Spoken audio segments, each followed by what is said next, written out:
देवेंद्र फडणवीस यांनी बीडचे पालकमंत्री व्हावे, सुरेश धस यांचे वक्तव्य. शस्त्र परवाना प्रकरणविषयी जिल्हाधिकाऱ्यांना भेटलो.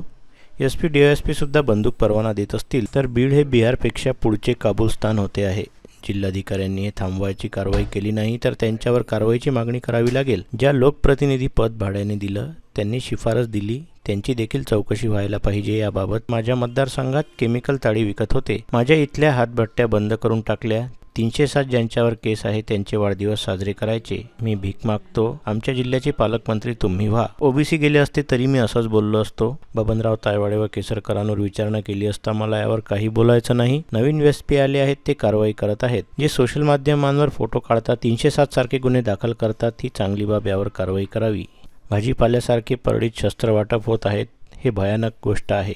मुंबईत जेवढे परवाने आहेत तेवढे परवाने बीड जिल्ह्यात आहेत. पुढच्या 15 दिवसात कारवाई झालीच पाहिजे ही अपेक्षा करतो. वाल्मिक कराड याच्या अटकेबाबत संभ्रम कायम आहे. मी त्यावर काही बोललो नाही. जोपर्यंत माहिती CIDकडून येत नाही तोपर्यंत मी काही सांगणार नाही. बावनकुळे माझे नेते आहे. ते म्हणाले तसे मी अडथळा आणणार नाही. मी यावर समाधानी आहे. या संदर्भात CIDचा तपास चालू आहे. मोबाईल डेटाचं काही होणार नाही. बडा नेता कोण मला माहीत नाही. ज्याला व्हिडिओ दाखवला त्याच्यावर का गुन्हा दाखल करू नये? तुमच्यावर खंडणी गुन्हा दाखल आहे मग अटक व्हायला काय हरकत आहे? लोक घाबरत आहेत पण मी घाबरत नाही. हे जंगलराज साफ होण्यासाठी फडणवीसांनी आमच्या जिल्ह्याचे पालकमंत्री व्हावे असे सुरेश धस माध्यमांसमोर म्हणाले. माननीय जिल्हाधिकारी महोदयांकडे मी जे अग्निशस्त्र परवाने या बीड जिल्ह्यामध्ये भाजीपाल्यासारखे किंवा चिरेमिरीसारखे वाटलेले आहेत ते कोणीही लोक असो त्या लोकांच्या वरती तातडीने कारवाई झाली पाहिजे. त्यांनी मला आता सांगितलं की 105 ऑलरेडी जे परवाने दिलेले ते रद्द झालेले. आणखी एक 10, 12, 15 परवाने हे बँकांशी संबंधित आहेत. त्याच्यामुळं बँका त्यांचं ते ठेवतील. राहिलेले 1000, 1,500 परवाने हे तातडीनं त्याचा रिव्ह्यू घेऊन आम्ही लवकरात लवकर रद्द करू अशा प्रकारचं आश्वासन मला जिल्हाधिकाऱ्यांनी या ठिकाणी दिलंय. आणि मी त्यांना विनंती केली याच्यात कोणाचीही कदर करू नये आणि कोणत्या एसपीच्या कालावधीत हायेस्ट हे परवाने दिले गेलेत त्या एसपींचं नाव आणि ती यादी या ठिकाणी मी मागितलेली आहे. आणि ती मिळाल्याच्या नंतर संबंधित ज्या एसपींनी 300, 350 असं चिरीमिरी काहीतरी घेऊन, मी तर आता स्पष्ट शब्द वापरतो, एसपी सुद्धा जर बंदुका देताना म्हणजे अग्निशस्त्र, मराठी भाषेमध्ये शब्द आहे अग्निशस्त्र, हे अग्निशस्त्र परवाने जर एसपी ऑफिस आणि त्यांच्या खालचे DYSP त्यांचे PI हे असं काहीतरी घेऊन जर परवाने देत असतील तर मला वाटतं महाराष्ट्रामध्ये तुम्ही जे बिहार म्हणता, बिहारच्या पुढचं काबुलिस्तान का काय ते आहे हे व्हायची पाळी बीड जिल्ह्यामध्ये आली. कोणी उठतोय, कोणी परवाने काढतोय, लग्नात गेलं की वर करून दाखवतोय, कोणी लक्ष्मीपूजनाला ठॉय करतोय, कोणी चौकात उभा राहायला ठॉय करतोय, कोणी धाब्यावर बसला तो पण ठॉय करतोय. हे ठॉय जे आहे बीड जिल्ह्यातलं हे लवकरात लवकर जिल्हाधिकाऱ्यांनी संपवावं. पुढच्या 8 ते 15 दिवसाच्या आत जिल्हाधिकाऱ्यांनी याच्यावरती संपूर्ण कारवाई जर नाही केली तर निश्चितपणे मी त्यांना बोलून आलोय की दुर्दैव आहे, ते आमचे मित्र आहेत परंतु त्यांच्यावरती सुद्धा कारवाई करावी अशा प्रकारची दुर्दैवी मागणी आम्हाला करायची वेळ येऊन देऊ नये. पुरतं मर्यादित होतं. हे ज्यावेळेस कार्यक्षेत्र वाढवायला लागले, कारण चायना सुद्धा कधी कधी आमच्या हद्दीत येतो ना, तसं हे आकांचं क्षेत्र हळूहळू चंद्र कलेने वाढतो. आमच्या आकांचं म्हणजे क्षेत्रफळ हे किलोने वाढायला लागलं, किलोमीटरनी पुढं.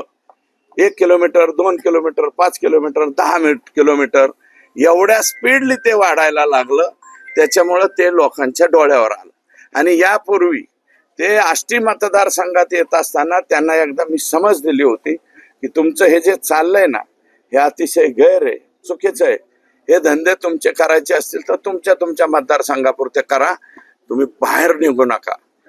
हे आकांना मी सांगितलं होतं, आकांच्या आकांनाही सांगितलं, परंतु त्यांनी आमचं ऐकलं नाही. मग आता हे काय आहे, लहान लहान लेकरांना उचकून द्यायचं, पिटवून द्यायचं. जे पोरं ज्यांनी मारलंय त्या लेकरांचे वय किती येतो, 21, 22, 23, आणि आईचं घर वय तू जा रे, तुला असं एक दिवसात सोडून आणतो, अशा गप्पा जर हाणायला लागले तुम्ही तर बारकाले पोरं काय करते? अरे तुम्ही नीट सांगा ना लेकरांना. आणि हे जे आहे, हे तुम्ही जे मागताय इतकाला कोण देत असते? आणि कंपन्या काय साध्या सोप्या नसतात. या कंपन्या ज्या परदेशी पैसा आणतात, निधी आणतात, त्या डायरेक्ट देशाच्या पंतप्रधानांना सुद्धा भेटतात, कधी कधी देशाच्या गृहमंत्र्याला भेटतात. आणि तुम्ही बघितलेलं आहे ना माग काय काय झालेलं आहे. अनेकांचे राजकीय जीवन सुद्धा स्टॉप झाली होती. आर्त किंकाळी माझी अन्यायाची आगळीक या जिल्ह्यामध्ये झालेली आहे. या जिल्ह्यामध्ये कायदा सुव्यवस्था नीटनाटके राहिलेले नाही. कोणीकडे मी माझ्याच मतदारसंघाची माहिती घेतली तर ते केमिकल ताडी का काय माझ्या मतदारसंघात विकत होती मागचे 5 वर्ष 10 वर्ष. केमिकल ताडी. आता ताडीचं एक शिंदाडाचं एक तरी झाड राहिलंय का? तरी बी ताडी विकत आहेत. अरे पिणारे पार काळ्या तोंडावाले व्हायला लागले, लुळे पांगळे व्हायला लागले, मागून असे फास घेऊन मरायला लागले. ते मी केलं माझ्या मतदारसंघापुरतं बंद. आता जिल्ह्यापुरतं बंद करायला काय मी जिल्ह्याचा हे कोणी नाहीये, बाकीकडच्यांनी बंद करावा. माझ्या इथल्या हातभाट्या बंद केल्या, 2 नंबरचे धंदे बंद केले, डीजे बंद केले बरं का. आणि जे हंटू भंटूवाले ऍटम आहेत त्यांचे वाढदिवस सुद्धा मला खलास बंद.